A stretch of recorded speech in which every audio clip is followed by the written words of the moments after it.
Documento 170. Reino do Céu. Sábado à tarde, 11 de março, em Pela, Jesus pregou o seu último sermão, qual está entre os mais notáveis do seu ministério público e contém uma discussão plena e completa sobre o reino do céu. Ele sabia da confusão que persistia nas mentes dos seus apóstolos e discípulos a respeito do sentido e do significado dos termos reino do céu e reino de Deus, os quais ele usou indistintamente para esclarecer a sua missão de auto-outorga. Ainda que o próprio termo reino do céu pudesse ter sido suficiente para diferenciar o que o próprio termo representava, separando-o de quaisquer ligações a reinos terrenos e governos temporais, não o foi de fato. A ideia de um rei temporal estava muito profundamente enraizada na mente judaica, para ser assim desfeita em uma única geração. Por isso, a princípio, Jesus não se opôs abertamente a esse conceito tanto alimentado de um reino. Nessa tarde de sábado, o mestre procurou esclarecer o ensinamento sobre o reino do céu, discutiu a questão sob todos os pontos de vista e tentou tornar claros os sentidos muito diferentes com os quais o termo havia sido empregado. Nesta narrativa amplificaremos sua palestra, acrescentando numerosas afirmações feitas por Jesus em ocasiões anteriores e incluindo algumas observações feitas apenas aos apóstolos, durante as conversas vespertinas naquele mesmo dia. Iremos também expor alguns comentários que tratam de uma elaboração subsequente, sobre a ideia de um reino, da forma como se relaciona posteriormente à Igreja cristã. Os conceitos do reino do céu. É preciso deixar claro, em qualquer ligação a ser estabelecida com a exposição do sermão de Jesus, que, nas escrituras hebraicas, havia um conceito duplo sobre o reino do céu. Os profetas apresentaram o reino de Deus como uma realidade presente, uma esperança futura, quando então o reino se apresentaria realizado na sua plenitude, quando do aparecimento do Messias. Esse é o conceito do reino como João Batista ensinou. Desde o princípio, Jesus e os apóstolos ensinaram ambos os conceitos. Havia duas outras ideias sobre o reino que deveriam ser mantidas sempre em mente. O conceito judeu posterior de um reino mundial e transcendental, de origem sobrenatural e cuja inauguração seria miraculosa. Os ensinamentos persas retratando o estabelecimento de um reino divino, com a realização do triunfo do bem sobre o mal, no final do mundo. Pouco antes da vinda de Jesus à Terra, os judeus combinaram e confundiram todas essas ideias sobre o reino, com o seu conceito apocalíptico da vinda do Messias, para estabelecer a idade do triunfo dos judeus, a idade eterna do reinado supremo de Deus na Terra, o novo mundo, a era na qual toda a humanidade iria adorar a Yahvé. Ao escolher utilizar esse conceito para o reino do céu, Jesus elegeu apropriar-se da herança mais vital e culminante, tanto da religião judaica quanto da persa. O reino do céu, como tem sido entendido, e mal entendido, durante os séculos da era cristã, abrange 4 grupos distintos de ideias. O conceito dos judeus. O conceito dos persas. O conceito da experiência pessoal de Jesus, o reino do céu dentro de vós. Os conceitos compostos e confundidos, que os fundadores e promulgadores da cristandade têm buscado inculcar ao mundo. Em épocas diferentes e em circunstâncias variadas, parece que Jesus apresentou conceitos inúmeros do reino nos seus ensinamentos públicos, mas para os seus apóstolos, ele tratou o reino como abrangendo a experiência pessoal do homem na relação com os seus semelhantes na terra e com o Pai nos céus. A respeito do reino, a sua última palavra foi: o reino está dentro de vós. 3 fatores têm sido as causas dos séculos de confusão a respeito do significado do termo reino do céu. A confusão ocasionada pela observância da ideia do reino, da forma que foi passada, nas várias fases progressivas, do remanejamento dela, feito por Jesus e pelos seus apóstolos. A confusão que adveio inevitavelmente associada ao transplante do cristianismo primitivo, do solo judeu para o solo gentil. A confusão inerente ao fato de que o cristianismo tornou-se uma religião organizada em torno da ideia central da pessoa de Jesus. O evangelho sobre o reino converteu-se cada vez mais numa religião sobre Jesus. O conceito de Jesus sobre o reino. O mestre deixou bastante claro que o reino do céu deve ter início com o conceito dual da verdade da paternidade de Deus e do fato correlato da irmandade dos homens, e deve centralizar-se nesses conceitos. Jesus declarou que a aceitação desse ensinamento libertaria o homem da sua longa escravidão ao medo animal, ao mesmo tempo em que enriqueceria o viver humano com os seguintes dons da nova vida de liberdade espiritual: a posse de uma nova coragem e de um poder espiritual ampliado. A boa nova do Evangelho sobre o reino deve liberar o homem e inspirá-lo a ter coragem de ansiar pela vida eterna. Essa boa nova carrega a mensagem de uma confiança nova e de uma consolação verdadeira para todos os homens, mesmo para os pobres. Em si mesma, é um novo padrão de valores morais, uma nova medida de ética com a qual avaliar a conduta humana. Ela ilustra o ideal resultante de uma nova ordem na sociedade humana. Ela ensina a primazia do espiritual sobre o material. Ela glorifica as realidades espirituais e exalta os ideais supra-humanos. Esse novo evangelho ressalta a realização espiritual como a verdadeira meta da vida. A vida humana recebendo um novo dom de valor moral e de dignidade divina. Jesus ensinou que as realidades eternas são o resultado, a recompensa, do esforço terreno de retidão. A permanência mortal do homem na terra adquire um novo significado, em consequência do reconhecimento de um destino nobre. O novo evangelho afirma que a salvação humana é a revelação de um propósito divino de longo alcance a ser cumprido e realizado, em destino futuro, no serviço sem fim dos salvados filhos de Deus. Esses ensinamentos cobrem a ideia ampliada do reino, como foi ensinado por Jesus. Esse grande conceito não estava incluído nos ensinamentos elementares e confusos de João Batista sobre o reino. Os apóstolos viram-se incapazes de compreender o significado real das palavras do Mestre a respeito do reino. A distorção posterior dos ensinamentos de Jesus, como registrados no Novo Testamento, acontece porque o conceito daqueles que escreveram os evangelhos encontrava-se matizado pela crença de que Jesus estaria ausente do mundo, então, apenas por um curto período de tempo, que ele retornaria logo para estabelecer o reino em poder e glória. Exatamente esta era a ideia que eles alimentavam enquanto Jesus estava junto deles na carne. Mas Jesus não ligava o estabelecimento do reino à ideia do seu retorno a este mundo. Que se tenham passado séculos sem nenhum sinal da vinda da nova era, de nenhum modo contradiz o ensinamento de Jesus. O grande esforço que esse sermão representou era uma tentativa de converter o conceito do reino do céu no ideal, que é a ideia de fazer a vontade de Deus. Há muito, o Mestre havia já ensinado os seus seguidores a orar: vinde a nós o vosso reino, a vossa vontade seja feita. E nessa época ele sinceramente buscava induzi-los a abandonar o uso do termo reino de Deus, em favor do equivalente mais prático, a vontade de Deus. Mas ele não teve êxito. Jesus desejava substituir uma ideia de reino, com reis súditos, pelo conceito da família celeste, do Pai celeste e dos filhos libertados de Deus, e empenhados no serviço voluntário e cheio de júbilo ao semelhante, e na adoração sublime e inteligente de Deus, o Pai. Até então os apóstolos haviam formado um ponto de vista duplo sobre o reino. Eles consideravam-no como sendo uma questão de experiência pessoal, então presente nos corações dos verdadeiros crentes. Uma questão de fenômeno racial ou mundial, pois o reino seria para o futuro, algo por que se devia aguardar ansiosamente.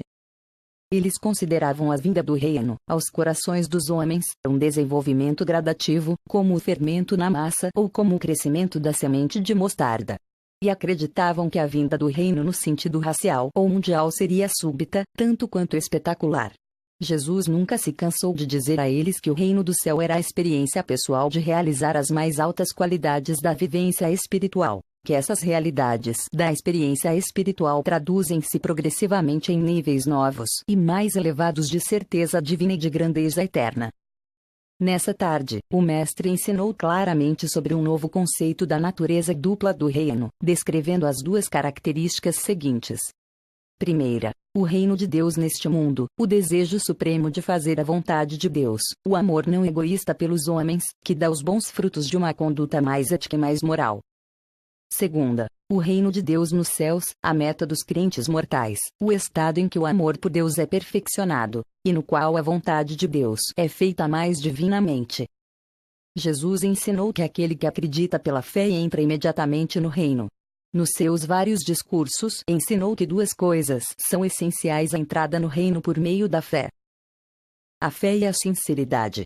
Vir como uma criancinha, receber o dom da filiação como uma dádiva, submeter-se a fazer a vontade de Deus sem questionar e em confiança plena e genuína na sabedoria do Pai, vir ao reino, livre de preconceitos e prejulgamentos, estar de mente aberta para aprender, como um filho não estragado por mimos. A fome da verdade. A sede de retidão, uma mudança na mente para a conquista de um motivo para ser como Deus e encontrar Deus. Jesus ensinou que o pecado não é produto de uma natureza defeituosa, mas que é antes o fruto de uma mente conhecedora que se deixa dominar por uma vontade indômita.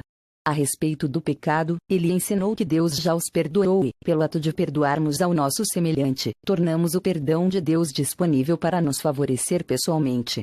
Ao perdoar ao vosso irmão na carne, estáis criando uma capacidade na vossa própria alma de entrar na realidade do perdão de Deus para os vossos próprios erros. Na época em que o apóstolo João começou a escrever a história da vida e dos ensinamentos de Jesus, os primeiros cristãos haviam tido tantos problemas com a ideia do reino de Deus, e com as perseguições por ela geradas, que abdicaram quase por inteiro do uso desse termo. João fala muito sobre a vida eterna. Jesus referia-se, muitas vezes, a um reino da vida. Ele referia-se também com frequência ao reino de Deus, dentro de vós.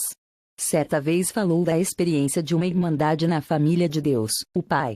Jesus procurou substituir reino por muitos termos, mas sempre sem êxito. Entre outros, ele usou família de Deus, vontade do Pai, amigos de Deus, comunidade dos crentes, irmandade dos homens, seio do Pai, crianças de Deus, comunidade dos fiéis, serviço do Pai em filhos liberados de Deus. Todavia ele não pôde escapar do uso da ideia de um reino. Só mais de 50 anos mais tarde, depois que os exércitos romanos destruíram Jerusalém, tal conceito de um reino começou a se transformar no culto da vida eterna, à medida que o seu aspecto social e institucional foi assumido pela Igreja cristã, então, em vias de expansão e cristalização rápidas. Em relação à retidão, Jesus sempre tentou inculcar nos seus apóstolos e discípulos que eles deviam buscar, pela fé, uma retidão que excedesse muito a retidão do trabalho servil de que alguns dos escribas e fariseus tanto se vangloriavam perante o mundo. Embora Jesus ensinasse que a fé, aquela simples credulidade infantil, fosse a chave para a porta do reino, ele também ensinou que, tendo passado porta adentro, haviam os degraus progressivos da retidão, que toda criança crédula devia galgar para crescer, para alcançar a estatura plena de um robusto filho de Deus. É no que diz respeito à técnica de receber o perdão de Deus que a realização na retidão do reino se apresenta como revelada. A fé é o preço que vós pagais para entrar na família de Deus, mas o perdão é o ato de Deus que acolhe a vossa fé como o preço da admissão. Para um crente do reino, receber o perdão de Deus torna-se necessária uma experiência definitiva e real que consiste nos 4 passos seguintes, os passos da retidão interior do reino. O perdão de Deus fica de fato ao alcance do homem, que o experimenta pessoalmente, tão logo ele perdoe os seus semelhantes. O homem não perdoará verdadeiramente os seus semelhantes a menos que os ame como a si próprio. Amar assim ao próximo, como a ti próprio, nisso está a mais elevada ética. A conduta moral, a verdadeira retidão, torna-se assim o resultado natural desse amor. Torna-se evidente, portanto, que a verdadeira religião interior do reino tende a se manifestar, infalível e crescentemente, nas vias práticas do serviço ao próximo. Jesus ensinou uma religião viva que compeliu seus crentes a empenhar-se em fazer o serviço do amor. Jesus não colocou, entretanto, a ética no lugar da religião. Ele ensinou a religião como uma causa e a ética como um resultado. A retidão em qualquer ato deve ser medida pela motivação. As mais elevadas formas do bem são, portanto, inconscientes. Jesus nunca mostrava interesse pela moral ou pela ética enquanto tais. Ele estava integralmente interessado por aquela amizade interior espiritual com Deus, o Pai, que se manifesta exteriormente com tanta certeza e tão diretamente quanto a um serviço amoroso ao homem. Ele ensinou que a religião do reino é uma experiência pessoal genuína que nenhum homem consegue limitar dentro de si próprio, que a consciência de ser um membro da família de crentes leva inevitavelmente à prática dos preceitos da conduta familiar, do serviço aos próprios irmãos e irmãs, em um esforço de elevar e de expandir a irmandade. A religião do reino é pessoal, individual. Os frutos, os resultados, são da família, são sociais. Jesus nunca deixou de exaltar o individual como sagrado, em contraste com a comunidade. Mas ele também reconheceu que o homem desenvolve o seu caráter por meio do serviço não egoísta, que desdobra a sua natureza moral por meio da relação do amor aos semelhantes. Ao ensinar que o reino é interior, exaltando o individual, Jesus deu um golpe de misericórdia na velha sociedade, inaugurando uma nova dispensação de verdadeira retidão social. O mundo conheceu ainda pouquíssimo dessa nova ordem de sociedade, porque se recusou a praticar os princípios dos ensinamentos sobre o reino do céu. Quando este reino, de preponderância espiritual, vier à Terra, não se manifestará simplesmente na melhora das condições sociais e materiais, traduzir-se-á mais por meio da glória dos valores espirituais, elevados e enriquecidos, que são característicos de uma era, a qual se avizinha, de melhores relações humanas e de realizações espirituais mais avançadas. Os ensinamentos de Jesus sobre o reino. Jesus nunca deu uma definição precisa do reino. Em certo momento ele discorreria sobre uma característica do reino e, em uma outra hora, ele falaria sobre um aspecto diferente da irmandade do reino de Deus nos corações dos homens. No decurso do sermão dessa tarde de sábado, Jesus destacou nada mais do que 5 fases, ou épocas, do reino, e que são: a experiência pessoal interior da vida espiritual na amizade do crente individual com Deus, o Pai. A irmandade crescente dos crentes, na palavra de Deus, os aspectos sociais da moral mais elevada e da ética viva, resultantes do reino, da predominância do Espírito de Deus nos corações dos crentes individuais. A irmandade supramortal dos seres espirituais invisíveis que prevalece na terra e nos céus, o reino supra-humano de Deus. A perspectiva de uma realização mais integral da vontade de Deus, o avanço para o alvorecer de uma nova ordem social em consequência de um vivenciar espiritual mais aperfeiçoado, a próxima era para o homem. O reino na sua plenitude, a idade espiritual futura de luz e vida na terra. E por isso devemos sempre examinar o ensinamento do Mestre, para nos certificarmos a respeito de qual dessas 5 fases pode estar referindo-se quando faz uso do termo reino do céu. Por meio desse processo de modificar gradativamente a vontade do homem e de influenciar desse modo as decisões humanas, Micael e os seus colaboradores também estão gradativa, mas certamente, modificando todo o curso da evolução humana, sob vários aspectos, inclusive o social. O Mestre, nessa ocasião, colocou ênfase nos 5 pontos seguintes, como representantes cardinais dos aspectos do Evangelho do Reino. A predominância do indivíduo. A vontade como um fator determinante na experiência humana. A comunhão espiritual com Deus, o Pai. As satisfações supremas do serviço amoroso do homem. A transcendência do espiritual sobre o material na personalidade humana. Este mundo nunca experimentou seriamente, nem sincero ou honestamente, essas ideias dinâmicas e esses ideais divinos da doutrina de Jesus sobre o reino do céu. Mas não devíeis ficar desencorajados por causa do progresso aparentemente lento da ideia do reino em Urântia. Lembrai-vos de que a ordem da evolução progressiva está sujeita a mudanças periódicas súbitas e inesperadas, tanto no mundo material quanto no espiritual.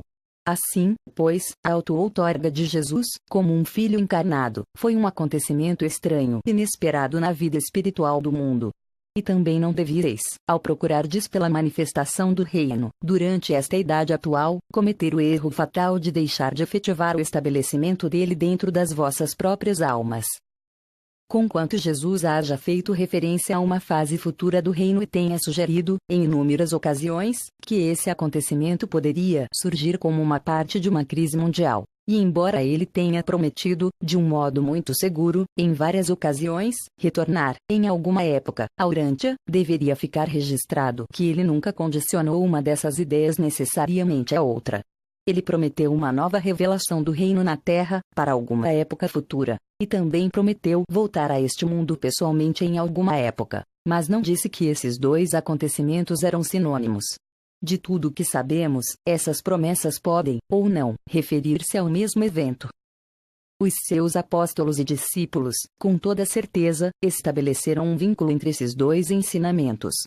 quando o reino não se materializou como eles esperavam, e então ao relembrarem-se do ensinamento do Mestre a respeito de um reino futuro e relembrando-se da sua promessa de vir novamente, eles precipitaram-se na conclusão de que essas promessas referiam-se a um evento idêntico. E, por isso, eles viveram na esperança de uma segunda vinda imediata dele, para estabelecer o reino na sua plenitude em poder e glória. Assim, as gerações sucessivas de crentes viveram na terra, alimentando também essa mesma esperança inspiradora, porém decepcionante. As ideias posteriores sobre o reino. Havendo resumido os ensinamentos de Jesus sobre o reino do céu, estamos autorizados a narrar certas ideias que se tornaram vinculadas ao conceito do reino, e a engajarmos-nos em uma previsão profética do reino tal como poderia evoluir em idade que virá. Durante os primeiros séculos da propaganda cristã, a ideia do reino do céu foi fortemente influenciada pelas noções do idealismo grego, que se espalhavam rapidamente então, a ideia do natural enquanto sombra do espiritual, do temporal como a sombra do eterno no tempo. Mas os grandes passos que marcaram o transplante dos ensinamentos de Jesus, de um solo judeu para um solo gentil, foram dados quando o Messias do Reino tornou-se o Redentor da Igreja, uma organização religiosa e social que crescia por causa das atividades de Paulo e dos seus sucessores, baseada nos ensinamentos de Jesus, suplementadas pelas ideias de Filo e pelas doutrinas persas do bem e do mal. As ideias e os ideais de Jesus, incorporados aos ensinamentos sobre o reino, o Evangelho, quase deixaram de ser realizados, pois os seus seguidores distorciam progressivamente os seus pronunciamentos. O conceito do reino, do Mestre, foi notavelmente modificado por duas grandes tendências. Os crentes judeus persistiam em considerá-lo como um Messias. Eles acreditavam que Jesus retornaria de fato, e muito em breve, para estabelecer um reino mundial e mais ou menos material. Os cristãos gentios começaram muito cedo a aceitar as doutrinas de Paulo, que levavam cada vez mais à crença geral de que Jesus era o Redentor dos filhos da Igreja, que seria sucedânea institucional do conceito inicial da irmandade puramente espiritual no reino. A Igreja, como uma consequência social do reino, teria sido plenamente natural e até mesmo desejável. O mal da Igreja não veio da sua existência, mas antes do fato de haver ela suplantado, quase completamente, o conceito do reino trazido por Jesus. A Igreja, institucionalizada, de Paulo tornou-se uma substituta virtual para o reino do céu proclamado por Jesus. Não duvideis, contudo, esse mesmo reino do céu que o Mestre ensinou, como existindo dentro do coração do crente, ainda será proclamado a esta Igreja cristã, e a todas as outras religiões, raças e nações na terra, bem como a todos os indivíduos. O reino, como ensinado por Jesus, o ideal espiritual de retidão do indivíduo e o conceito da divina comunhão do homem com Deus, foi gradualmente engolido pela concepção mística da pessoa de Jesus como um Criador redentor e dirigente espiritual de uma comunidade religiosa socializada. Desse modo, uma igreja formal e institucional tornou-se a substituta para a Irmandade do Reino, conduzida individualmente pelo Espírito. A Igreja foi um resultado social inevitável e útil da vida de Jesus e dos seus ensinamentos. A tragédia consistiu no fato de que essa reação social aos ensinamentos do reino tivesse desalojado e suplantado tão completamente o conceito espiritual do verdadeiro reino, como Jesus ensinou e viveu. O reino, para os judeus, era a comunidade israelita. Para os gentios, tornou-se a Igreja cristã. Para Jesus, o reino era o conjunto daqueles indivíduos que haviam professado a sua fé na paternidade de Deus, proclamando assim a sua dedicação a fazer a vontade de Deus de coração e, pois, tornando-se membros da irmandade espiritual dos homens. O Mestre compreendeu integralmente que alguns resultados sociais apareceriam no mundo em consequência da disseminação do Evangelho do Reino. Contudo, a sua intenção era de que todas essas manifestações sociais desejáveis devessem aparecer como consequências inevitáveis inconscientes, ou frutos naturais, dessa experiência interior pessoal dos crentes individuais, em uma comunidade puramente espiritual e na comunhão com o Espírito Divino que reside em todos esses crentes e que os anima. Jesus previu que uma organização social ou igreja sucederia ao progresso do reino espiritual verdadeiro, e por isso é que ele nunca se opôs a que os apóstolos praticassem o rito do batismo de João. Ele ensinou que a alma verdadeiramente amante da verdade, aquela que tem fome e sede de retidão e de Deus, é admitida no reino espiritual pela fé. Ao mesmo tempo, os apóstolos ensinavam que esse crente é admitido dentro da organização social dos discípulos por intermédio do rito exterior do batismo. Quando os seguidores mais próximos de Jesus reconheceram que haviam fracassado parcialmente na realização do ideal de Jesus, do estabelecimento do reino nos corações dos homens, por meio da orientação e do predomínio exercido pelo espírito do crente individual, eles trataram de impedir que o seu ensinamento ficasse totalmente perdido, substituindo o ideal do Mestre sobre o reino, pela criação gradativa de uma organização social visível, a Igreja Cristã. Ao concretizaram esse programa de substituição, com a finalidade de manter uma coerência e prover um reconhecimento do ensinamento do Mestre a respeito do fato do reino, levaram adiante a ideia de estabelecer o reino no futuro. A Igreja, tão logo ficou bem estabelecida, começou a ensinar que na realidade o reino iria surgir no apogeu da era cristã, com a segunda vinda de Cristo. Desse modo o reino transformou-se no conceito de uma era, na ideia de uma visitação futura e no ideal da redenção final dos santos do Altíssimo. Os primeiros cristãos, e a maioria dos cristãos posteriores, em geral, perderam de vista a ideia de pai e filho, incorporada ao ensinamento de Jesus sobre o reino, ao substituírem-na pela bem organizada comunidade social da Igreja. Em suma, a Igreja transformou-se principalmente em uma fraternidade social que, efetivamente, deslocou e substituiu o conceito e o ideal de Jesus de uma irmandade espiritual. O conceito ideal de Jesus não teve nenhum êxito em impor-se, mas, sobre a fundação que são a vida e os ensinamentos pessoais do Mestre, Paulo fez a construção de uma sociedade que, suplementando-se pelos conceitos gregos e persas, da vida eterna, e acrescida da doutrina de Filo, sobre o temporal em contraste com o espiritual, se tornou uma das sociedades humanas mais progressivas, como jamais existiu em Urântia.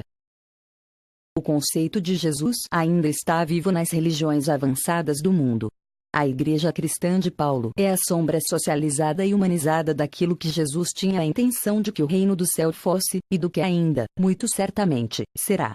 Paulo e os seus sucessores, em parte, transferiram as questões da vida eterna do indivíduo para a Igreja.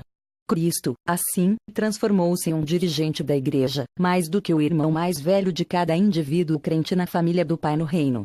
Paulo e os seus contemporâneos aplicaram todas as implicações espirituais da palavra de Jesus, a respeito de si próprio e do indivíduo crente, à Igreja como um grupo de crentes. E, ao fazer isso, eles deram um golpe mortal no conceito elaborado por Jesus, de que o reino divino estaria no coração do crente individual. E assim, durante séculos, a Igreja Cristã trabalhou sob uma situação bastante embaraçosa, pois ousou trazer-se os poderes misteriosos e os privilégios do reino. Poderes e privilégios estes que podem ser exercidos e experimentados apenas entre Jesus e os seus irmãos espirituais de crença. E assim torna-se claro que ser um membro da Igreja não significa necessariamente estar em comunhão com o reino. Este é espiritual, a Igreja é principalmente social. Mais cedo ou mais tarde um outro João Batista, maior ainda, deverá surgir e proclamar que o reino de Deus está à mão, querendo com isso referir-se a um retorno ao conceito altamente espiritual de Jesus, o qual proclamou que o reino é a vontade do seu Pai no céu, dominante e transcendente, no coração daquele que crê, e fazendo tudo isso sem referir-se, de nenhum modo, nem à Igreja visível na terra, nem à antecipada segunda vinda do Cristo. É necessário que haja um renascimento dos ensinamentos verdadeiros de Jesus, uma reafirmação que desfaça o trabalho dos seus primeiros seguidores, que acabaram criando um sistema sociofilosófico de crença em torno do fato da permanência de Micael na Terra. Em pouco tempo o ensinamento dessa história sobre Jesus quase suplantou a pregação de Jesus sobre o reino. Assim, uma religião histórica veio a substituir o ensinamento no qual Jesus tinha combinado as ideias morais e os ideais espirituais mais elevados do homem com a esperança mais sublime do homem quanto ao futuro, a vida eterna. E essa é a boa nova da palavra sobre o reino. O ensinamento de Jesus possuía muitas facetas diferentes. Por isso, em uns poucos séculos, os estudantes dos registros desses ensinamentos dividiram-se em tantos cultos e seitas. Essa subdivisão lastimável dos crentes cristãos resulta da incapacidade de distinguir, nos ensinamentos múltiplos do Mestre, a unidade divina da sua incomparável vida. Algum dia, entretanto, aqueles que acreditam, verdadeiramente, em Jesus não estarão assim divididos espiritualmente nas suas atitudes, perante aqueles que não creem. Podemos sempre ter diferenças de compreensão intelectual e de interpretação, e até níveis variados de graus de socialização, mas a falta de fraternidade espiritual não apenas é indesculpável como é repreensível. Não vos equivoqueis. Há, nos ensinamentos de Jesus, uma natureza eterna que não permitirá que eles permaneçam infrutíferos para sempre nos corações dos homens que pensam. O reino, como Jesus o concebeu, fracassou amplamente na terra. No momento presente, uma igreja exterior tomou o seu lugar. Mas devíeis compreender que essa igreja é apenas um estágio larvar do reino espiritual obstruído, e que tal igreja irá conduzir o reino ao longo dessa era material e até uma dispensação mais espiritual, na qual os ensinamentos do Mestre podem desfrutar de uma oportunidade mais plena para desenvolver-se. Assim a chamada igreja cristã torna-se a crisálida dentro da qual o reino, segundo o conceito de Jesus, está agora adormecido. O reino da Irmandade Divina ainda está vivo, com certeza, finalmente irá sair dessa longa submersão, tal uma borboleta que por fim emerge, de uma criatura menos atraente, como um desdobramento da beleza, e fruto de um desenvolvimento metamórfico. Documento